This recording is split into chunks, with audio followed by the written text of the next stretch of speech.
Oh, you didn't know? Your ass better call somebody!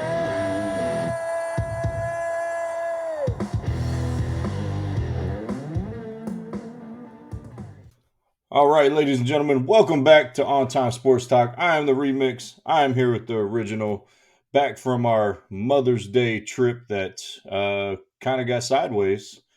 At least for me, I was on my way to North Texas to visit my mom, and she called me and said she was feeling terrible and she would be absolutely no fun. So I happened to pass you guys on the highway, and then we met at Bucky's. Got to stop at Bucky's. And before I move on, Always. what is your favorite item from Bucky's? Uh, from Bucky's, it's going to be there's a toss up there.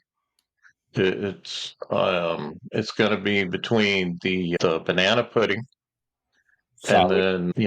then probably either the cherry sours and some of the I don't know if what they're covered in, but they're the warm almonds or whatever.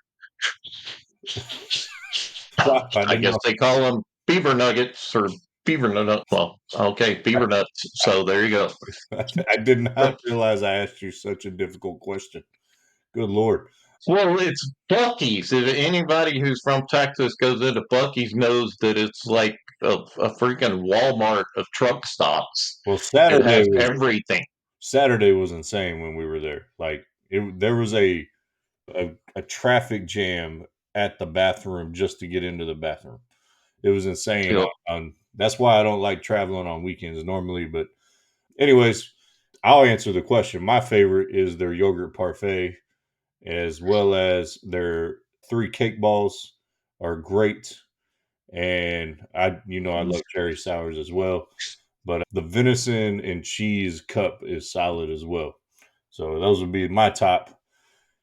But so we hitched a ride, went and saw grandma, had a good time.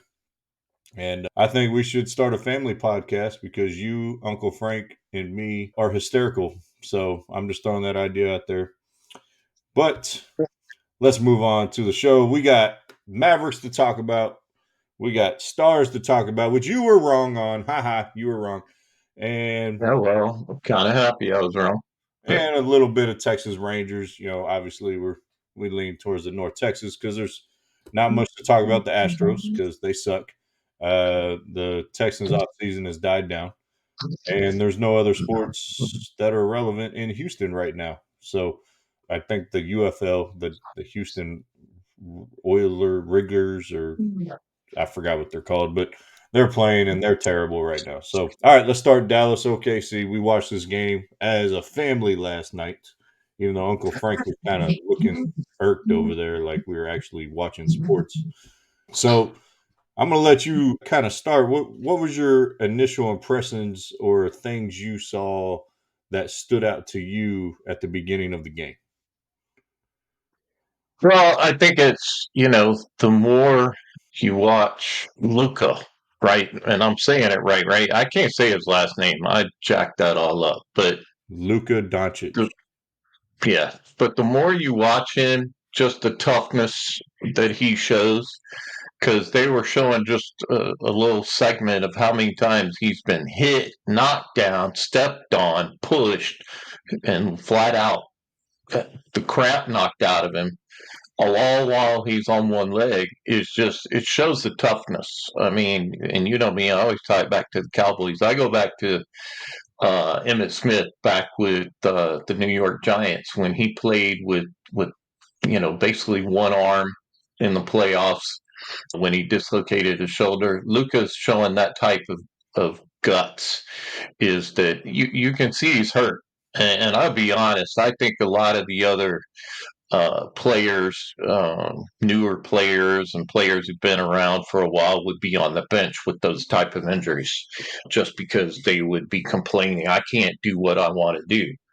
But he just goes out there and he guts it out, and I think the players, looking at the rest of the team, they rally around that. Granted, he's the best player out on the floor, although Kyrie is showing, that he still has everything that they've ever wanted from a player like him.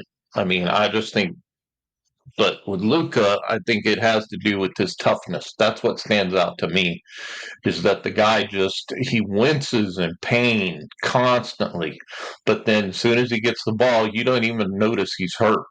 So it's funny you say that. Is on the way back down from the North Texas today. I was listening to a local station up in Dallas Fort Worth called The Ticket, and the show was actually called Work in Progress, and one of the guys said exactly what you said, but he was saying it was like Luca is the greatest player he's ever seen, essentially, of thinking that he'll make you think he's on the edge of a collapse or a cliff, and then the very next thing is like, oh, you never would think he was hurt. Just he knows how to put that pain tolerance out of his head. And so I agree with you. He is 100% proving, you know, his the toughness is cliche, but his grit, the playoffs are where legends are made. And when you can do this, when you're hurt, when you're not healthy, it speaks to your greatness as a player, no matter the sport. And Mhm. yes, Luca is the biggest whiny baby in the league. I think that there's no argument there, but he does get knocked the hell around a lot. And, I wish he would kind of lay off once in a while, the referees, because not everything. So my initial impressions of the game, hot start by the Mavs. They jump out to 11-5, up 26-23 into the first half, or not first half, first quarter. And I think ultimately in today's basketball, if you hold a team under 25 points a quarter, you're happy. And that's generally a good defensive quarter. And the other thing that jumped out at the beginning, and this was a theme throughout the game and has been a theme since throughout the series, PJ Washington is becoming a guy. He had 27 last night. He had 12 in the first quarter. He's becoming the third guy for this team. During the year before the trade, it was Tim Hardaway Jr., and he is so hot and cold. People who follow us probably have heard me say they should not play him. If they can get a good version of him, he can really help the team. But it was a really good start for the Mavs. Going into the second quarter, I thought it was sloppy by both teams, ending in 52-51. So OKC won the second quarter there. But the first half started out good. Great energy, was on the offensive boards. I think they had 8 or 9 offensive boards in the first half. And you're normally happy with that for a game. And they had a lot of second chance points opportunities. So that's what I saw in the first half. And so they took it to OKC, the younger, higher seeded team. I agree. And like I said, I think Kyrie is a big part of that. Just his way of finishing and keeping the team involved, and quite frankly, his defense too. I think he is. If you think about, if they didn't have him, would they be able to win? No, I don't think so. But even though Luca is arguably one of the best players in the game, if not the best player in the game, I think Kyrie is just showing heart, and which in the past he's been accused of not having as much. And I just think he's all. Uh-oh. I would say Oh, he's here it all comes. in. Oh, I He's knew. all in. Oh, shoot. I knew that was coming. As soon as I saw that look on your face, I was like, oh, he's about to pull out Jerry. So, But so Kyrie, one of the things I said on my solo podcast for the Mavs is Kyrie has got to be given enough credit for sacrificing his game on the fact of he's at a point in his career, he does already have a championship, but I think he really wants to win one without LeBron. just to say I could do it without LeBron James. And, that's the whole reason he wanted out of Cleveland and forced his way to Boston. But I think he's just truly in the mode of, I want to win. Yes, I have the skills to take over anytime I want, but that's not what this team needs, and that's not how we're going to win. And, the Mhm. last game, he had 11 assists, 9 points. He had what I compared it to, a very Jason Kidd game, to, give tribute to his head coach there. And so, but I definitely believe Kyrie deserves a ton of credit in this current run they're in. Well, and I think a lot of people came in, saying, "Oh, the Thunder are just so young that they don't even realize the situation they're in, and they're gonna blow past everybody because they've got this, momentum or whatever." But I think they got reminded uh, last night that you have to bring your A game every game, especially in the playoffs. And I think we saw some of that youngness, so to speak, in that team last night because I saw a lot of frustration on the Thunder side. I thought and that frustration showed that they would get a little bit of a lead, and we all know, and you said it many times, that basketball is a game of runs. You're going to have streaks where you're going to start making things, but I think the Mavericks never got frustrated enough that it affected them being able to do what they needed to do to get back in the lead and hold on to it. And so, but I think that's where the Thunder, being young, it shows that they lack that type of playoff experience as a group. Yeah, it's the situation of, I think people, they fall in love with talent and potential, and I try to remind people, young teams don't win in the NBA in the playoffs. The only place young teams win is in 2K. Okay, that's the only place they win. They don't win in real life. In the playoffs, and you may get a round or two, like they did, but they're not gonna. There's just something there about the experience and controlling the game, and no one controls the pace of the game better than Kyrie and Luka in the NBA right now. And there's some other guys out there that do an amazing. Jokic in Denver, Anthony Edwards in Minnesota is a rising superstar. I love him. And on the Eastern side, you have Tatum and Jaylen Brown to control the game really well for Boston. But those two, how they've meshed their games together and really intertwined it has been really fun to watch over the last year and a half. I was a very long suffering Mavericks fan for a very long time until 2011, and then we went right back into basketball purgatory. So to be at this point again, it's awesome. Well, I do want to talk about the Thunder. Dort. Now, what a great last name, Dort. We know great last names, but or odd last names, but Dort, man, he's a pest, and he's the type of dude who he was guarding Luca a lot, very physical, as you said. Luca taking a lot of bumps, but he's a douche canoe, man.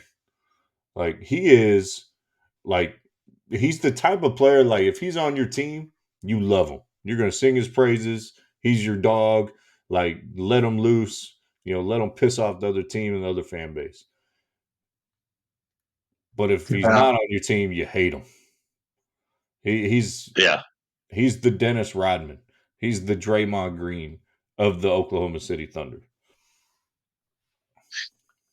Yeah, it's funny because a lot of teams think you got to have that type of player, but I think it only goes so far. And I think if you look at the ones you just mentioned, Draymond Green, which to me is the dirtiest player to ever play a sport ever and get away with it, versus Dennis Rodman. I don't really consider Rodman a dirty player. I really consider Rodman just an antagonist and get in your face type guy. But to me, Rodman had the game to back up what he did, whereas I don't think Draymond does. I think Draymond is a bunch of just brings a bunch of crap to the floor and tries to get away with everything he can get away with. And Yeah, it goes to show I would that say the worm, Dennis Rodman, to emphasize your point here, is yeah. he was more mental along with the Hmm. physical part, and I think Draymond, as great as he was, because he was a great player in his role and what he did for the dynasty and the Warriors, but ultimately there wasn't much head game there. There was a calculated part to Dennis Rodman, and I don't see that in Dort, that part of it either. Dort to me is just that guy who always has that one placed elbow or the knee goes somewhere a lot more like Draymond Green. Yeah, I just think that that type of basketball is no one's going to be known for that at the end of the day. You're not going to the Hall of Fame for that crap. And all those guys we mentioned, except for Rodman, because like I said, I think Rodman had the game to back up his antagonistic style.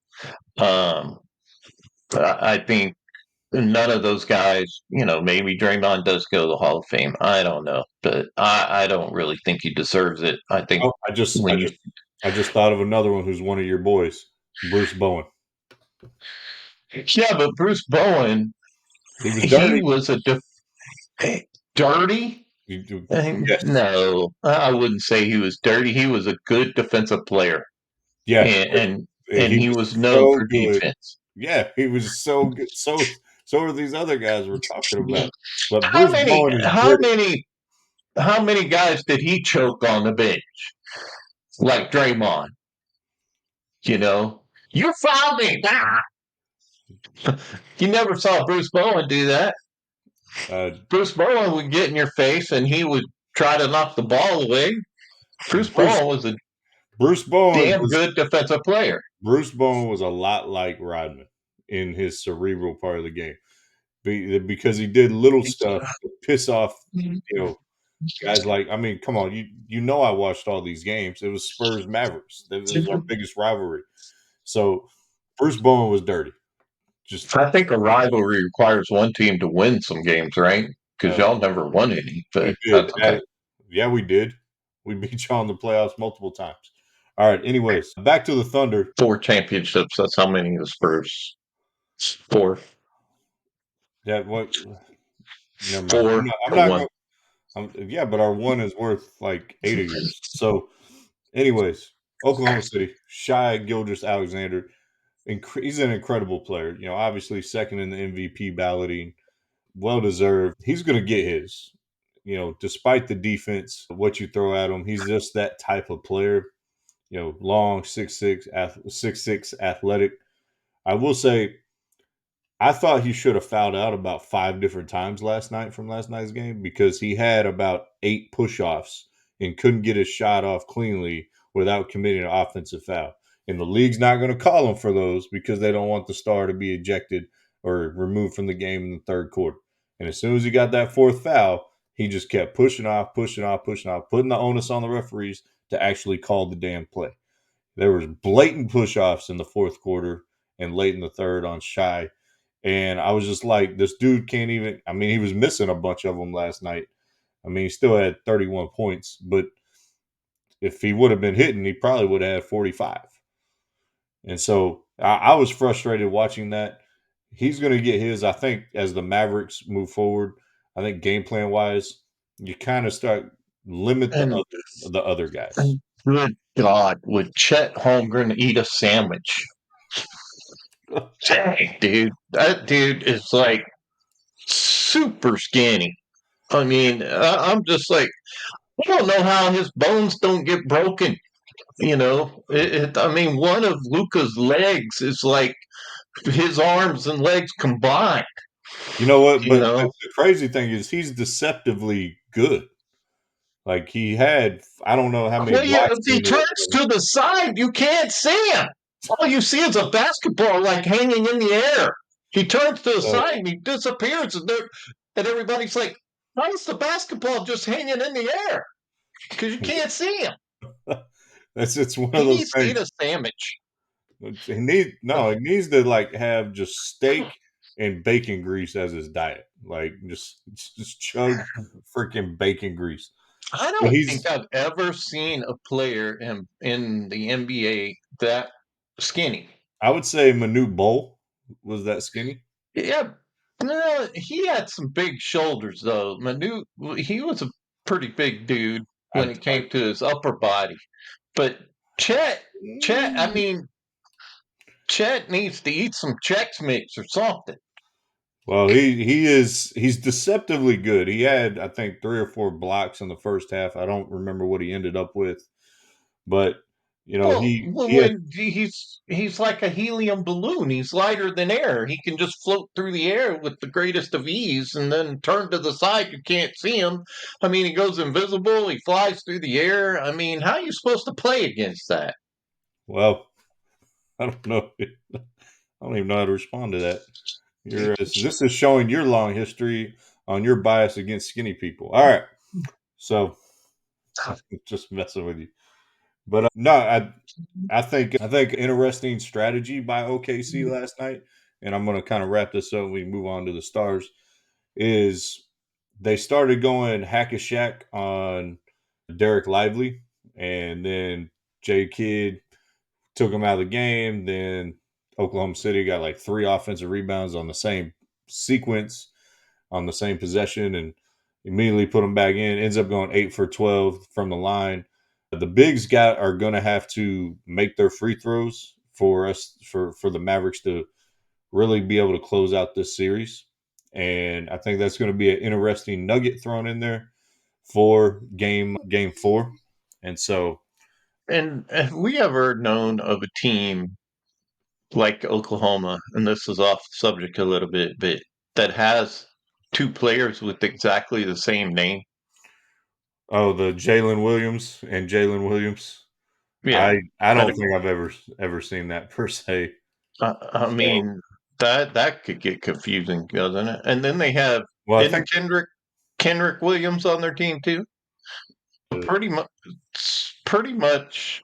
If you have a I do not see it. last name, Well, if he's on the team, he's not playing. So yeah, I don't think he's starting, but I don't see any Kendrick Williams on the Kendrick Williams. from playing last night.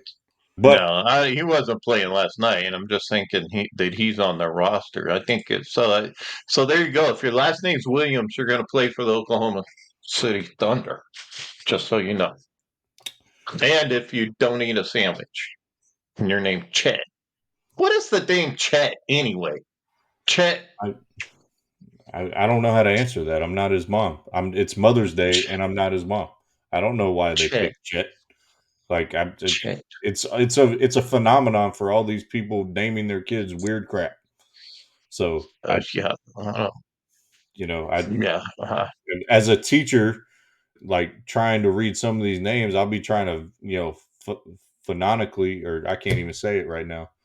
Uh, I'm gonna get bombarded by my teacher friends for not saying that phonetically. Sound it out, and yeah, they'll be like, "No, it's Jay Quillen," and or to you know, quote the Well, substitute. all right then. All right. Um, Anyways, let's move on to the stars because we got awkward in that transition. So mainly I did. So stars up 2-1 in the second round where you said they wouldn't be. So I think you owe Stars Nation a big fat apology. Ready, set, and go. okay. I'm glad that I was wrong. And All right. because it was a little bit of reverse psychology on my own part, is that, because what I say is definitely going to affect, no matter how much they practice, no matter how long they've been playing or whatever, if I wear the wrong shirt or if I say the wrong thing. So I bet against them so they would win. And it worked. So kudos to me for picking against them and moving on. Love how you turn an apology into kudos to you. That is hogwash. That takes talent. Well, I'm all in. All in. all right. Observations from last night in the Dallas Stars. Otter is playing brilliantly right now. I know you always talk about a hot goaltender can take you to a cup. Ottinger is playing great. He only gave up one goal last night against a very high-powered offensive Avalanche team. That's impressive what he's doing right now. Hmm? I agree. And I told you, you get a goaltender who has confidence in his game. And the thing I like about what he did, and I call him Jake because it's hard to pronounce his last name, is what Jake did last night is he didn't let the traffic in front of him bother him. It's like he stays focused. This is why I could, I played a little adult hockey, rec league, but as a goalie, yes, rec league, as a goalie, to stay focused on that little blip of a hockey puck coming at you with three or four guys in front of you, it's a special skill. And I think he was so focused last night. I mean, there was one save he made that I don't know how he saw that puck between two guys, but he just boom right in the glove, and he had it. And so I just think he is, to pun the word, I guess, he's a star on Oh, the Stars okay. because at 25, I thought you were yeah, about to say he's all in. I thought you you were about know, to pull that he's out again. he's only 25 years old, so he's in goalie years he's fairly young. I think he's what, as long as he stays on. And now, granted, in the playoffs, goalies, even when they're hot, are going to have an off night in that somewhere, once or twice during the playoffs. But it's how they bounce back from those off nights. And I think the first game against the Avalanche could have knocked him out of his focus because they had that game won pretty much in the first period, 3-0, and everybody's thinking, oh yeah, this is going to be easy. But it's hockey, and it's not going to be easy. So, and the next thing you know, they're in overtime and lose. So, Yeah, yeah, it's Ottinger has been great, and I want to say that was great expert analysis from your adult hockey league perspective that you had there. But I would say one thing that the Stars are being or doing that I really like that I think the Vegas series has something to do with this is the physicality that the Stars are playing with. The Vegas Mhm. series was just a beat down grind. And I was listening to an interview for Matt Duchene, who, um, who, sorry, Casper's over here whining next to me. He did an interview with the Ticket again, and I think it was with the show The Sweet Spot, and he talked about, he was like, this is the most brutal hockey thing I've ever been through, was that series with the Golden Knights. So I think that physicality uh, really helped set them up to impose their will on the Avalanche. Avalanche are very talented, very fast, can score a lot of goals, but when you start putting your body on them, that can lead to some positives for the Stars. And the Stars are starting to play better. Sagan had 2 goals last night. You know, how about the rookie Stankhoven having 2 goals last night? And I'm talking about last names. Stankhoven, he put the stank on him, and that was terrible. I'm sorry. I'm sorry. I tried. That was, Hey, yeah. Colvin. Oh, his mom not going to like you for that. He put the stank But on it. But yeah, well, they're starting to play better. well, and here's the thing: the big difference to me when it comes to age and and playing experience, like we were talking about in basketball, hockey's a lot different. And quite frankly, I think you need a mix. But you look at the Stars. I was just going through here Yeah, with Robertson, Johnston, Ottinger, Stankoven, and Miro Heiskanen, it's and Harley. you suck at names. Yeah, I know. I'm from Texas. Y'all get used to it. All right. But ages 24, 20, 20, 20. Johnston, they were talking about that last night on the game. You can't even He's read not even numbers. old enough to have a beer after the game yet. And then 25, 21, 24, 22. And those are all, very young players. Now they have, but the thing is also they have veteran leadership. They have Jamie Ben, Pavelski, Kowalski, he's in there, and then Marchment. They've been playing for a while. Tanev.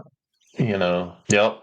So I think this is where being young in the playoffs helps you in hockey because hockey, uh, not, it's unlike some of the other sports as far as it's just a very physical game. It's because a lot of times folks forget they're on the ice skating the whole time. And there's a reason why there's three lines or whatever, because you can only skate four lines, is you can only skate so long and get hit. And they're playing with sticks and they're playing with a little puck that gets knocked around at 70, 80 miles an hour all the time. Expert analysis right there. That is great. So it's, Describing the game of hockey. but They play the with sticks and pucks. well, okay. You try to say I'm major obvious here, but the bottom You're, line is you're I think Captain Obvious. don't make me brag out the all in. But the thing is I'm about excuse me Bless sneeze you. is see I'm thinking of hockey. I got cold because it's on ice, right? They play on ice, right? Okay. But what back to my point before you so rudely interrupted Trying to be a is good that co-host. them being young helps them in the playoffs. Whereas I think in other sports, it it becomes a Achilles heel to a certain extent because hockey requires you to not just stay focused, but it requires you to stay moving at a certain pace. Because the minute you don't, someone's going to go right past you. And that's when you're depending on your goalie, which you got to have a good one. As I say, it's all about goalie play to me. Because a goalie can take out the best star player in hockey any day of the week.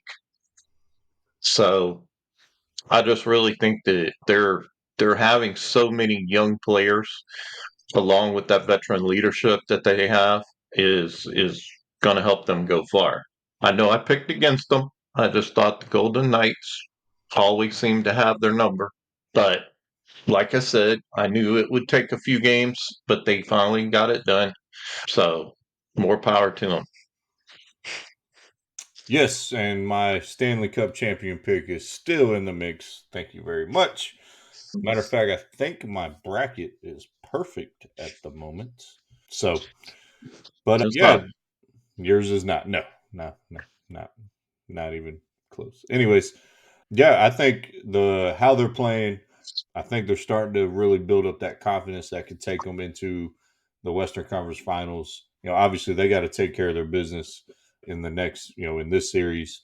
But they've scored at least I think 4 goals in every game, and so they're scoring the puck well. They're playing good defense. Ottinger's, I'm not gonna say necessarily standing on his head, but he's pretty damn close right now. And Just remember in hockey, the team that scores more goals than the other usually wins. oh, is Just so that you know. how it works? Yeah, just making sure you More know that. more expert analysis from your adult hockey league that you played in. So, all right. All right, we got 2 more segments and then we'll wrap this up. Let's transition. This one ain't going to take very long. The team you betrayed over the course of your life, the Texas Rangers. I They have betrayed them. you used Just to be because a I live in Houston and I root for the Astros, it doesn't mean I don't have another team that I care about, which is the and Padres. that is the You San already Diego yes. Padres. You're you weren't an Astros fan growing when I was growing up. I wasn't a Ranger fan either. Well, The then Rangers were it's a the mystery. most terrible team in the history of baseball. No, they're The not. fact that they survived for that long, that being that bad, and wasting, to me, they wasted so many great players' careers of Pudge Rodriguez. Who are some of the other ones they've had come through there? Nolan Ryan came through there at one point. Pudge, or not, I keep going back to Pudge because he was my favorite player of all time. More evidence you're a Rangers fan. All right, you had And Rusty then Greer, Juan Gonzalez, Rafi Palmeiro. Juan Gonzalez, that was the other one. Another wasted career. You also had Alex Rodriguez come through there, with Yeah, his famous. we don't really count A-Rod, even though he won 2 MVPs for us with a losing record. But I wanted to talk about them in the sense of before they lost to the Rockies today, they were in first place, and they're fighting for first in the division despite 13 of their 40 guys on their 40-man roster being on the disabled list at some point, one or another. And this is without Max Scherzer, which I read up. Max Scherzer, his back issue is actually a nerve issue, which is scary. And this is without Jacob DeGrom. When he's right, he is the best pitcher in baseball.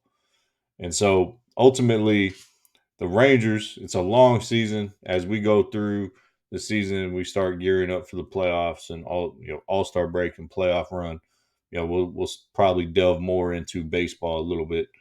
But ultimately, the Rangers, what they're doing, it's been impressive. And this is without Corey Seager, the best hitter in baseball, being the best hitter in baseball, and them throwing guys in and out of the lineup because of these injuries. It's been really impressive.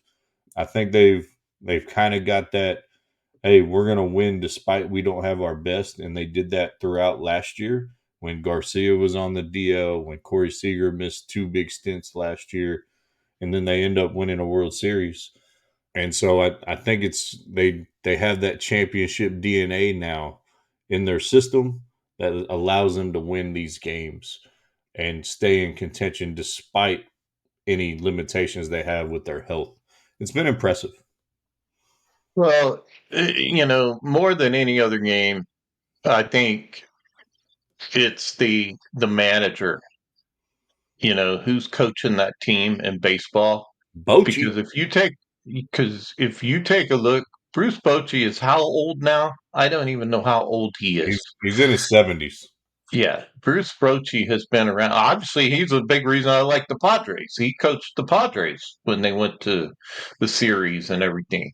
And you take a look at Dusty Baker. Now that he's retired, the Astros have kind of fallen off the mark. Oh, I sorry. really do think I really do think in baseball, the manager of the team is is hugely important. I don't think in basketball the coach.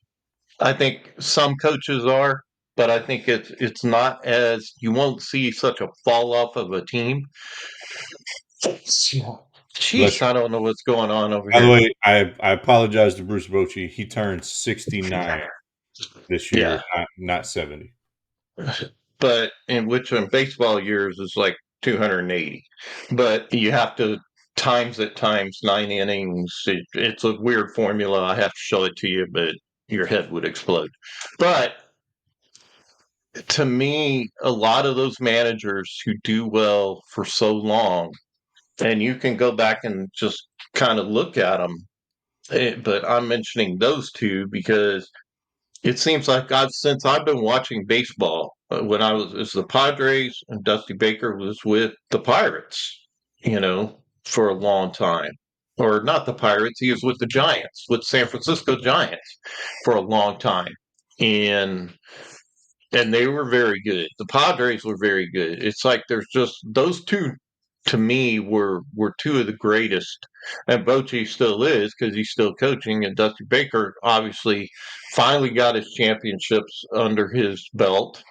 But to me in baseball, that's just something that I think a lot of people overlook is that have to have a good coach in baseball because there's so many little nuances in baseball. of which pitcher to put in against this person. And it really takes a lot of studying of the game. And I think that's why Bruce Bochy is so good. And he surrounds himself with good people too. But it's understanding the game and the nuances you need. Well, I would just like to point out to our audience, I hope our credibility isn't shot talking baseball when you're calling him the coach when they're actually called the manager. That's So what I'm saying. The manager is the coach, right? I I, mean, they call him a man. And why did they even wear a uniform? I still don't get that. They wear a uniform. I guess it's just because it's been that way. is that one of But your sports pet peeves? yes, why does the manager in baseball or any of the coaches wear a baseball uniform? They're Man, not going to play. what a segue by your co-host right there, because that's our last subject is our continuation list of sports pet peeves. So you Yes. have managers wearing the uniform of the players. I Yes. don't. Has there ever been one that didn't? I think there may have been one or two in history that didn't. I do not have that information in my vast sports knowledge, and obviously you were not exposed to that in your adult men's hockey league. So, but Shout so out my to the next Aerodrome at Houston. my sports peeve that I forgot to put on the list that is very frustrating. It has to do with basketball, and really it can translate to any sport, but it really gets on my nerves as a basketball coach is the shoes that don't match the uniform. The shoe colors have gone insane today. Like I hate and then the shoes are multicolored a lot of the times and they look like they're different sets of shoes but they actually are one set, and it's just like your colors are black and red and white. Why are you wearing orange shoes? It makes no damn sense. Stop it. Can we get back to some color coordination? Okay. My shirt always matches my shoes. My belt always matches my shirt. Okay. There's a certain way to color coordinate this, and the shoes in basketball have gone insane. Now, I went away. I used to be the coach that we're going to have team shoes. We're always going to have team shoes. I went away from that. My players that were out at Caldwell High School will tell you, I told them team colors or school colors or black and white. Those are your options. They need to go to that in the NBA and college, and coaches need to put their foot down and say, we're going to match the school colors. You still can be an individual. You can express yourself as a young person. Okay. We don't want to hurt your feelings too much, but wear the school colors, because when you wear those ugly ass shoes on the court, oh my God, it gets on my nerves. It's obviously one of my sports pet peeves. Matter of fact, I'm going to need a minute to cool down. You go take the mic. I may walk out of the room. I don't know. Okay, so all right, so I did look it up though. Connie Mack, who managed Philadelphia Athletics for 50 seasons from 1901 to 1950, he wore a suit and tie in the dugout rather than a uniform for his entire career. And then Bert Schotten of the Brooklyn Dodgers in the 1940s also wore street clothes. But a couple of managers have actually gotten in trouble for not wearing, because Major League Baseball, I guess, they actually require it. That Joe Madden was cited in 2016 for not wearing his jersey under his windbreaker. Terry Francona of Cleveland Guardians often wears just a team pullover rather than a full uniform. And then Dusty Baker, he's worn team issued jackets and sweatshirts over uniforms. But they say that's because he's cold. But so that would be one. Now, another pet peeve in sports. Oh, I think it's the freaking cameraman that want to show every damn celebrity or someone who has something at the freaking thing. It's like last night at the Mavericks game. Oh, the Mahomes are in the house. Okay, you've shown it once, but they go back two, three times. to look at. It's like the whole freaking Taylor Swift crap with the Kansas City Chiefs. It's one time's okay. One time. Okay, yeah. Oh, hey, Taylor's here. That's cool. But no, we got to see every damn reaction she has with their stupid little dances and all this other crap. It's like every freaking time. I mean, Champ, I get it. I get it. They want to show, oh, look who's at our game. Woo! And yeah, if you're a sucky team, yeah, it's great that you have a celebrity there, which the Lakers, that's kind of all they've had. But yeah, that's my thing, man. And we're not there to see the celebrities. If I want to go watch them, I'll go watch a movie or go watch their sport. right? Yeah, I think it's interesting to know who's there. I mean, going back to see the Mahomes, I mean, she is very pretty. I didn't mind them going back to see her. Anyways, Mahomes is pretty. no, What you Mahomes, said? Mrs. I think Mahomes. you said Mahomes is pretty. Look, we need to re-roll that tape because I think you said Mahomes is pretty. They are a beautiful couple. Okay, all right. So, this kind of goes with my shoe thing, but like this is kind of going transition to baseball. Since you just talked about baseball, is a lot of guys are starting to wear like highlighter sweatbands and just stuff that doesn't match the colors, which is very odd.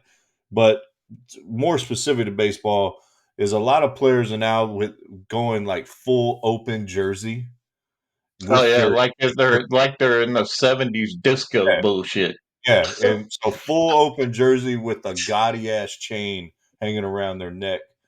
Like I'm just like, dude, like you're playing baseball. Like, why do you need all this showing like you're about to get into a 70s adult film? All right. And then wear this big old chain saying, "Oh, I got Oh, this chicka, money." meow, meow. Pretty much.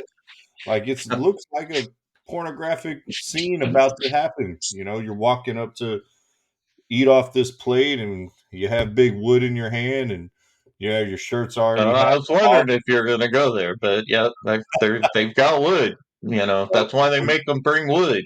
Yeah, we're gonna So, have to check the non-kids appropriate box on YouTube this time. But that's a one. Just having the jerseys wide open. One thing I do like over the last 15 years is baseball pants have gotten looser. That's been nice, especially in those adult slow pitch softball leagues used to play in, where it gave me all my expertise on baseball, I guess. Yeah. But anyways, mhm. any more pet peeves, or we gonna go ahead and wrap it up? Mm, I know a lot of people aren't going to like me for saying this, but Oh, it's old man talk. being at the stadium, the people who eat the damn peanuts and just throw the crap on the ground, the shells. I know what you're talking about. They do that at Texas Roadhouse. Yeah, I Your get favorite that. place right now. Oh, don't get me started on that. 3 hours to get in a place to, you know, ugh. I'm not even going to start on that. It was But like an hour and a half. yeah, okay. You were mad that me and Uncle Frank left you there and went into the bar to have a drink. That's what it was. No, it wasn't. I was really had my heart set on some Italian food, but for some reason she wanted to break tradition and have steak. So that's another topic. But it's the point of people who just go to a stadium and just throw the shit all on the ground, don't clean it. And it's the same thing in movie theaters. I know that's not a sports pet peeve, but people who just leave their stuff, excuse me, Bless you. for other people to clean up. I It's just they lose the damn mind. They throw all their stuff everywhere and can just hear you. go do. Okay. And that just drives me crazy. Is it's have a little decency to pick your shit up and throw it in the trash. Because has to clean that crap up. Right. Don't Yeah. just lose all your damn manners. You know, And funny story about the cleanup at the stadium. So when I was stationed in Columbus, Ohio, we went to an Ohio State football game. You don't live there and not attend a game eventually. So I would live there for 5 years. So is I was talking to one of the midshipmen or the guys in ROTC, and we're just sitting there talking, and he's like, "So, did you pick up all your trash at the stadium when you went to the game?" I was like, "I don't know. I may have left a drink cup there or something by accident." He goes, "Oh, well, thanks, because guess who picks all that up? Us in the ROTC program. They walk around the whole stadium and pick up all the See, trash in the stadium, but they do get compensated for it. At least the ROTC program does. But the less trash they have to pick up, probably the better. So, but yeah, I don't. that's my pick up after yourself. Dang it, be all in and pick up after yourself. Did we really just go? No one's going to You, relate to see, Jerry. that's another pet peeve of mine though. How many times they show Jerry Jones and his damn family during the Cowboy game? It's like, oh, Jones seems upset. Oh, Jones doesn't seem to be into this game. Oh, Jones is bored. Who's that sitting with Jones? Oh, look, it's Governor Christie sitting with Jerry Jones enjoying a hamburger. Well, who gives a shit? Okay? Who cares? All right. It's like, I want to see the game, not, not, I'm all in. I'm having some popcorn. That's the other thing. I never see Jerry eating anything. Dude, if I'm the owner, I'm going to eat something. Have some free stuff.